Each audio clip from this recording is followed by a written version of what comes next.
یہ مختصر سی pod cost نواب اکبر بگٹی کے بارے میں ہے۔ باتیں تو بہت زیادہ ہیں لیکن ایک خلاصہ پیش کر رہا ہوں۔ نواب صاحب کو پہلی بار میں نے کوئٹہ میں جناح روڈ پر فرح ہوٹل میں دیکھا۔ بہت ہی خوش لباس اور بہت ہی جاذب شخصیت تھی، اور ہر جگہ تمام حالت میں سب سے زیادہ نمایاں ہوتے تھے۔ میرے والد صاحب جو کوئٹہ میں 16 ڈویژن کے جنرل اسٹاف افسر گریڈ 2 آپریشنز تھے، بیان کرتے ہیں کہ نواب صاحب جنرل شریف جو 16 ڈیف کے کمانڈر تھے ان کے بہت قریبی دوست تھے، اور اکثر جنرل شریف سے ملنے 16 ڈویژن ہیڈ کوارٹر میں تشریف لاتے تھے۔ سب سے نمایاں بات اور سب سے جو مجھے ابھی تک مجھے یاد ہے بات نواب صاحب کے بارے میں، وہ والد صاحب نے یہ بتایا کہ نواب صاحب نے جنرل شریف کو یہ بتایا کہ بلوچستان میں صنعتیں لگانا یا بڑے پروجیکٹ لگانا اس لیے اسٹریٹجک طور پر مطلب ناقابل قبول ہے، کیونکہ اس سے دوسرے صوبوں کے لوگ بلوچستان میں آ جائیں گے اور جو ڈیموگرافی ہے بلوچوں کی وہ تبدیل ہو جائے گی، اور یہ بلوچوں کے لیے قابل قبول نہیں ہوگا۔ یہ ایک اسٹریٹجک بات انہوں نے بتائی جو آج بھی اگر آپ غور کریں جو بلوچستان کے حالات پر تو سمجھ میں آتا ہے کہ یہ بات بالکل صحیح تھی۔ نواب صاحب پاکستان کے بہت بڑے سپورٹر تھے، بہت بڑے، انہوں نے بہت پاکستان کے لیے کام کیا۔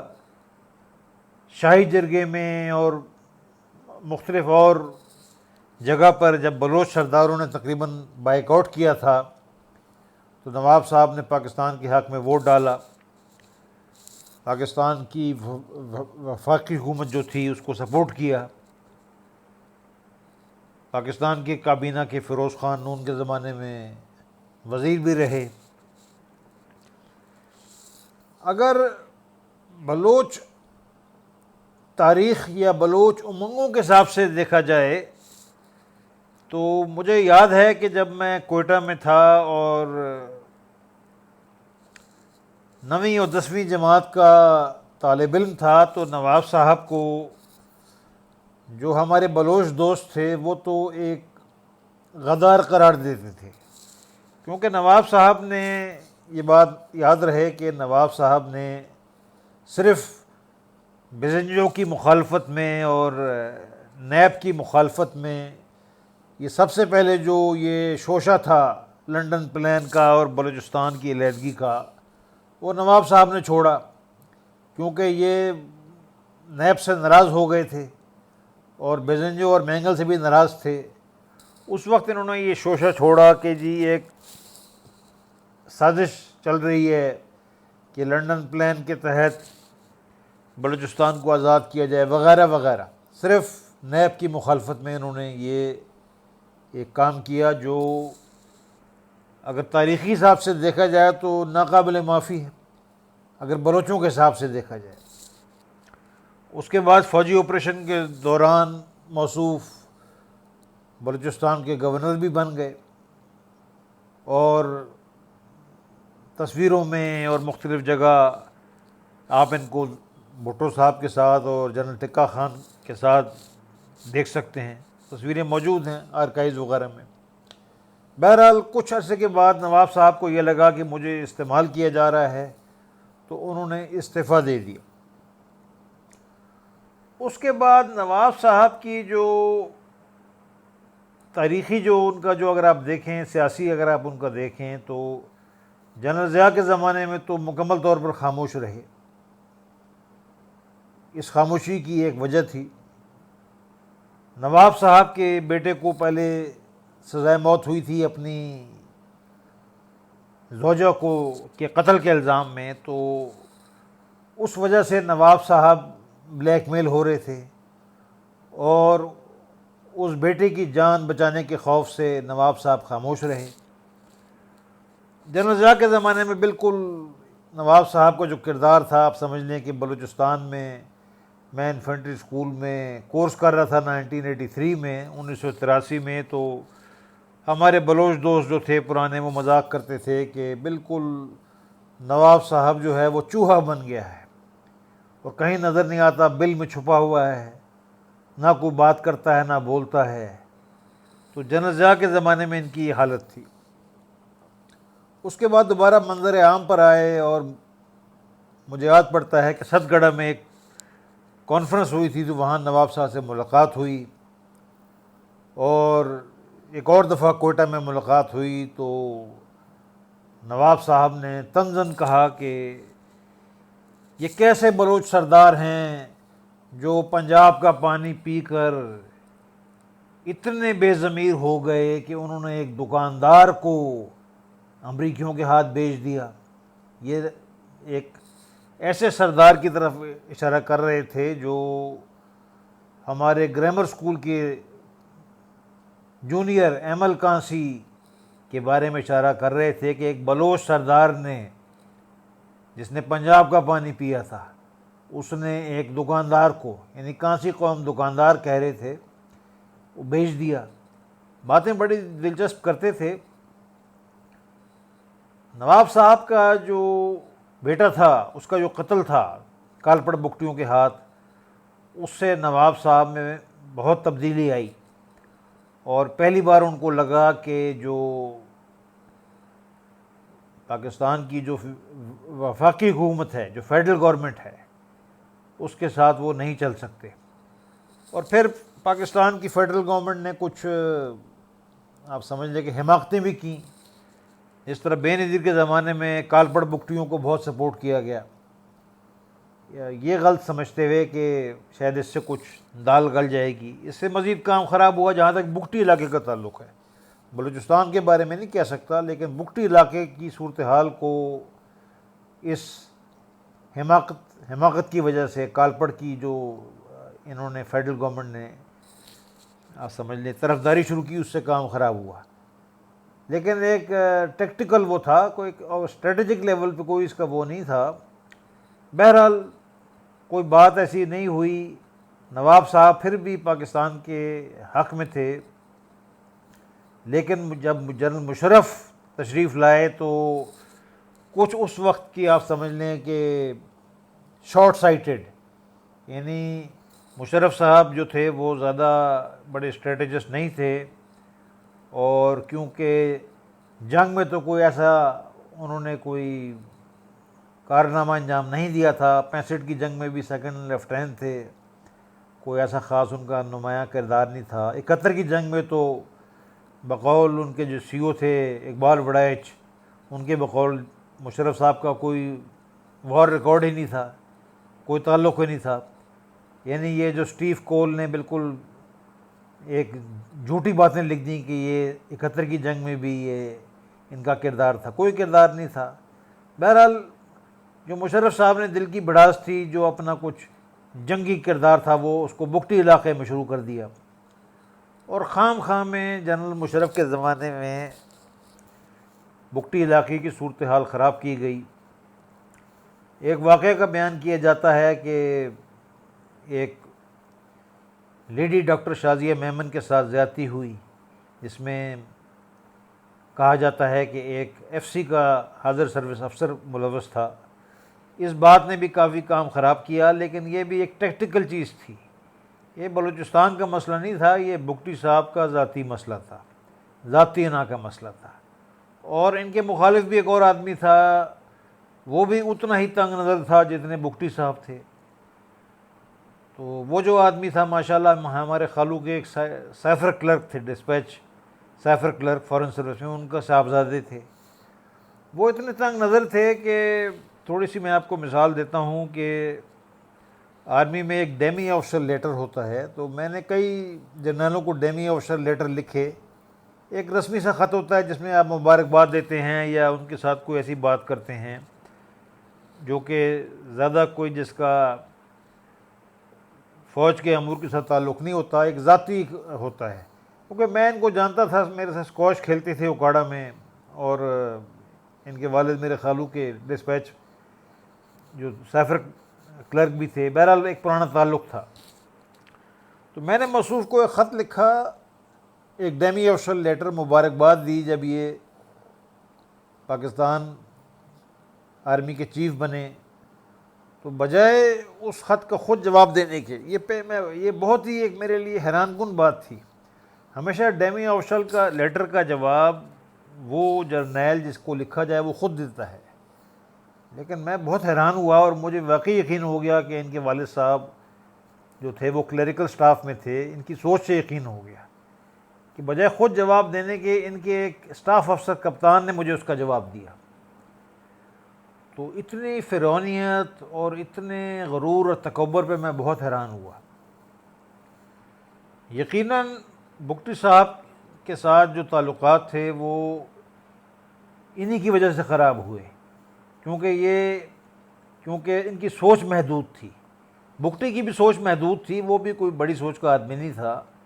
لیکن پاکستان کی فیڈرل گورنمنٹ کے نمائندے کو چاہیے تھا کہ تھوڑی سی اپنی سوچ وسیع رکھتا اور بڑا پن دکھاتا. لیکن یہاں موصوف نے یہ فرمانا شروع کر دیا کہ میں اس طریقے سے ماروں گا کہ پتہ بھی نہیں لگے گا کہ کہاں سے آئی گولی یا راکٹ. اس ٹائپ کے بیانات دینے صدر کو یا کسی ایک کلیدی عہدے پہ فائز ایک شخص کو زیب نہیں دیتے. بہرحال بگٹی صاحب کا جو بلوچستان کی جو تاریخ ہے اس میں پھر بھی کردار ٹیکٹیکل تھا. وہ اسٹریٹجک بات کبھی نہیں کی انہوں نے، نہ وہ اسٹریٹجسٹ تھے نہ وہ اسٹریٹجک بات کر سکتے تھے. ان کا سارا ان کا جو کردار تھا اپنی ذات کے ارد گرد تھا. ایک دفعہ ان سے کسی امریکی خاتون نے پوچھا کہ آپ نے کتنے آدمی قتل کیے ہیں، تو موصوف نے فرمایا کہ مجھے یاد نہیں، حساب مجھے یاد نہیں، لیکن کافی زیادہ ہے. اس ٹائپ کی باتیں کرنا، غرور، تکبر. وہ کہتے ہیں کہ اللہ تعالیٰ کو غرور یا تکبر پسند نہیں ہوتا، چاہے وہ بگٹی صاحب کریں یا کوئی اور کرے. اس طرح مشرف صاحب تھے، ان میں بھی تکبر اور غرور بہت تھا. آخر میں یہ عرض کروں گا کہ ایک خوش فہمی ہے لوگوں میں یا غلط فہمی ہے کہ بلوچستان کے جو حالات ہیں وہ بگٹی صاحب کے قتل کی وجہ سے خراب ہوئے. یہ سراسر غلط بات ہے، اس کا حقیقت سے کوئی تعلق نہیں ہے. اگر آپ تاریخ کا مطالعہ کریں تو یہ پتہ لگتا ہے کہ جب سے گوادر کے منصوبے کا اعلان ہوا 1999 میں، اس وقت سے بلوچستان کے حالات خراب ہوئے، اور بنیادی طور پر اس ساری تحریک میں جنوبی بلوچستان کے لوگ لیڈ میں تھے. اب جنوبی بلوچستان کے بارے میں بھی عرض کر دوں کہ جو شمالی بلوچستان کے یعنی بلوچ علاقے کے شمال کے جو بلوچ ہیں وہ تو قبائل پر ان کا ہے سارا، ان کا جو کمپوزیشن ہے سارا قبائل کے اوپر ہے. وہ قبائلی سردار بھی بہت طاقتور ہوتے ہیں. تو انگریزوں کے زمانے میں، پھر پاکستان کے زمانے میں، ان طاقتور بلوچ سرداروں کو آپس میں لڑا کے، جیسے انگریز کہتے تھے ڈیوائیڈ اینڈ رول، جو فیڈرل گورنمنٹ تھی وہ بہت کامیاب رہی. بھٹو صاحب کے دور میں بھی بگٹی اور مریوں کی مخالفت تھی. جنرل ضیاء کے دور میں جنرل ضیاء افغانی لے آئے، اس سے پشتون بلوچ مخالفت ہو گئی. لیکن جو تحریک ہے جو بلوچستان کی وہ جنوب سے شروع ہوئی، اس کا بلوچ سرداروں سے کوئی تعلق نہیں تھا. اور یہاں خوش فہمی تھی جنرل صاحب کی یا جو بھی تھا کہ شاید اس ایک سردار کو مار کے، جو صرف اپنے بارے میں سوچتا ہے، میرا کام بن جائے، لیکن کام نہیں بنا.